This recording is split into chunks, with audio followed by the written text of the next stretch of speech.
आखिर क्या है संभल की जामा मस्जिद का सच? क्यों संभल बन गया है जंग का अखाड़ा? ये सवाल इसीलिए क्योंकि आपसी भाईचारा और मोहब्बत के लिए जाने जाने वाला संभल आज आग की लपेटों में जल रहा है। जामा मस्जिद के सर्वे को लेकर शुरू बवाल आज लोगों की लाशों तक पहुंच चुका है, लेकिन अभी भी कुछ ऐसे सवाल हैं जिनका जवाब नहीं मिल रहा है।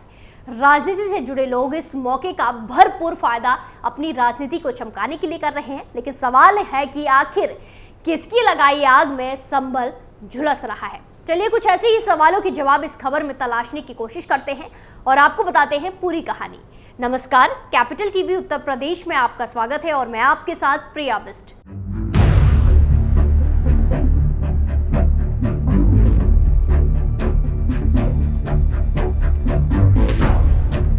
संभल की शाही जामा मस्जिद विवाद के सर्वे को लेकर बवाल काफी बढ़ गया है। यहां उपद्रवियों ने पुलिस पर पत्थर चलाए।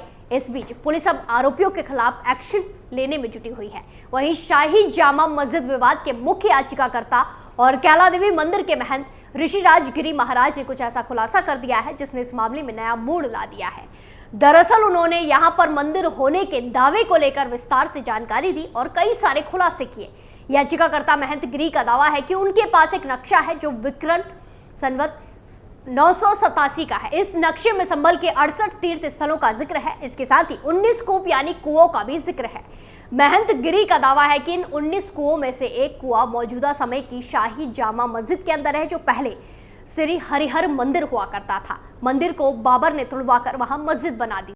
किताबों में भी मंदिर का जिक्र। इतना ही नहीं, महंत गिरी का यह भी दावा है कि मस्जिद के अंदर अभी भी ऐसे सबूत मौजूद हैं जिनसे ये साबित होता है कि शाही जामा मस्जिद पहले श्री हरिहर मंदिर हुआ करती थी।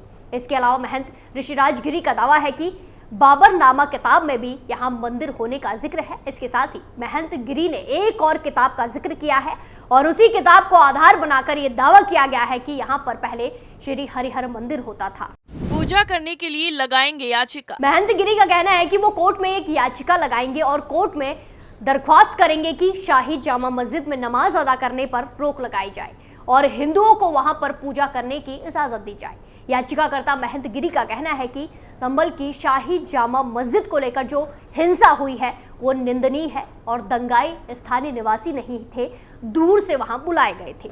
इसका मतलब जो हिंसा हुई वो सुनियोजित तरीके से की गई। महंत गिरी का कहना है कि उन्हें कोर्ट पर पूरा भरोसा है और मुस्लिम पक्ष को भी कोर्ट पर विश्वास रखना चाहिए। कोर्ट का जो आदेश होगा वो मानना चाहिए। खुफिया एजेंसियों की पैनी नजर। वहीं दूसरी तरफ संभल के कई लोग पहले से ही खुफिया एजेंसियों के रडार पर है। वहीं संभल हिंसा के बाद एजेंसियां यहां की कड़ी निगरानी रख रही है, क्योंकि संभल का दीपा सराय इलाका आतंकी संगठन अल कायदा इंडिया के आतंकियों का गढ़ माना जाता है।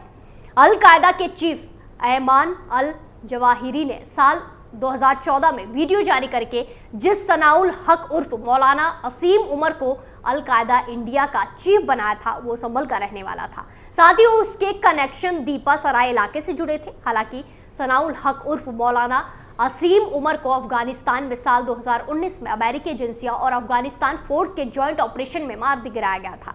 संभल के दीपा सराय में जहां दंगे हुए वहां से अल कायदा के कई आतंकियों को दिल्ली पुलिस ने गिरफ्तार भी किया था।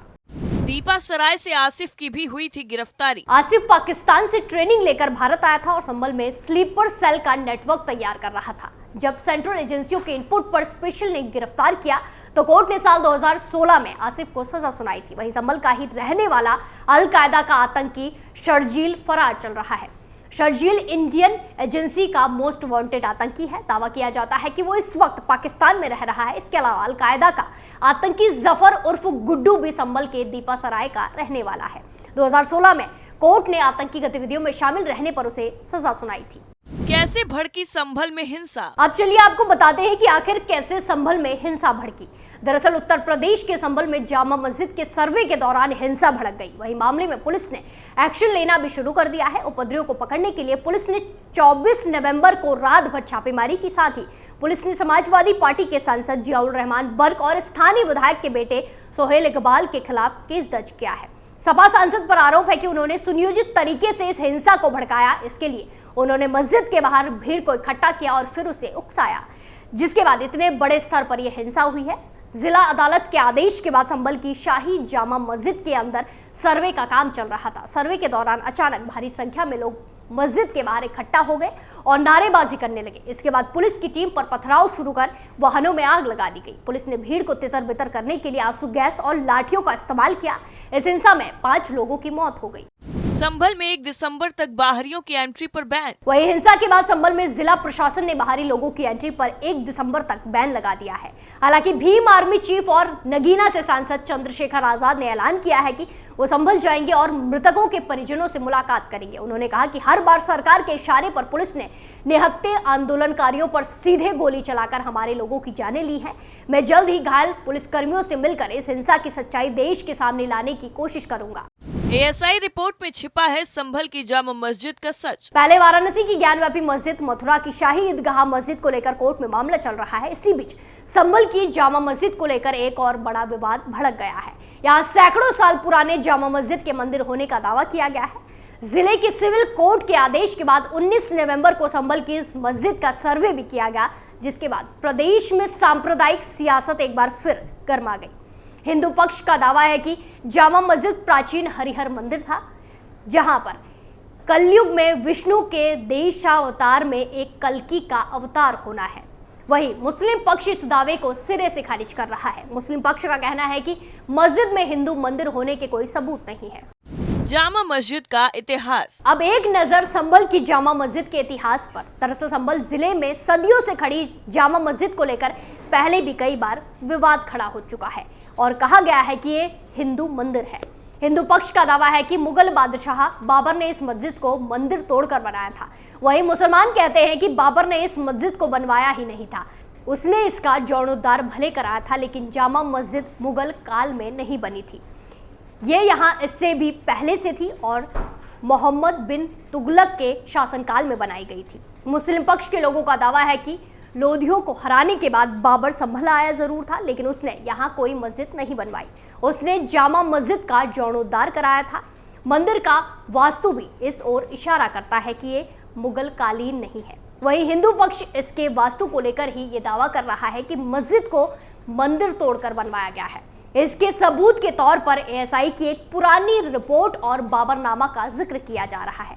ASI की रिपोर्ट 1874 से 75 की है, जिसे 1879 में तैयार किया गया था। ASI के तत्कालीन अधिकारी कार्ले ने इस सर्वे को लीड किया था। इस रिपोर्ट से हिंदू पक्ष के मस्जिद की जगह पर मंदिर के दावे को काफी सपोर्ट मिलता है। सर्वे की रिपोर्ट कहती है कि संभल में एक इमारत जामा मस्जिद है, जिसके बारे में हिंदू दावा करते हैं कि ये मूल रूप से हरिहर मंदिर था।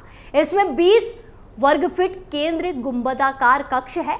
आसमान लंबाई के 2 विंग है, जो उत्तर की ओर और 50 फीट 6 इंच है, जबकि दक्षिण विंग केवल 38 फीट 1 इंच है। प्रत्येक विंग के सामने 3 मेहराबदार द्वार हैं, जो सभी अलग अलग चौड़ाई के हैं। मुस्लिम इस इमारत के निर्माण को सम्राट बाबर के समय का मानते हैं और मस्जिद के अंदर एक शिलालेख की ओर इशारा करते हैं, जिसमें साफ तौर पर बाबर का नाम लिखा है। लेकिन हिंदू दावा करते हैं कि एक जालसाजी है और इसकी तारीख काफी बाद की है। हिंदू दावा करते हैं कि इस स्लैब पर या इसके पीछे मंदिर से संबंधित मूल हिंदू शिलालेख है, लेकिन असल में ये मंदिर है या फिर मस्जिद, इसका फैसला कोर्ट करेगा। लेकिन जिस तरह से इसको लेकर दंगे भड़के हैं वो काफी ज्यादा परेशान करने वाले हैं। स्पेशल स्टोरी में फिलहाल के लिए इतना ही। बाकी तमाम खबरों के लिए देखते रहिए कैपिटल टीवी उत्तर प्रदेश। नमस्कार।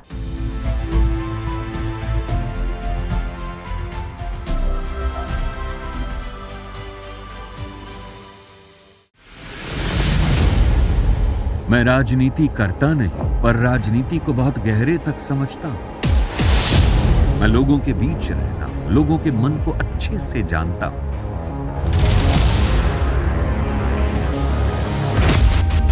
पब्लिक और पॉलिटिक्स की हर नब्ज को खूब पहचानता हूं।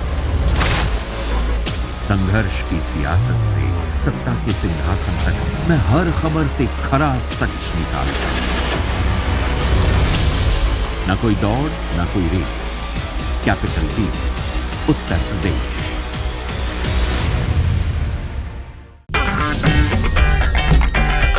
अगर आपको हमारा वीडियो पसंद आया हो तो इसे लाइक करें, हमारे चैनल को सब्सक्राइब करें और हाँ, बेल आइकन दबाना ना भूलें, ताकि आप तक हमारे वीडियो की नोटिफिकेशन पहुंचती रहे।